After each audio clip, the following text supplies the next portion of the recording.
ka nagmamadali? Parang kang hinahabol ah. Saan ka ba pupunta? Susumbong ako sa pulis. Bakit ka magsusumbong sa pulis?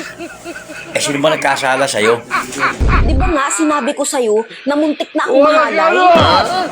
Eh, bakit ka magsusumbong? Hindi naman natuloy. Muntik lang naman pala. Di pwedeng hindi ako magsumbong. Itinutok niya na eh. Yun naman pala ang nangyari.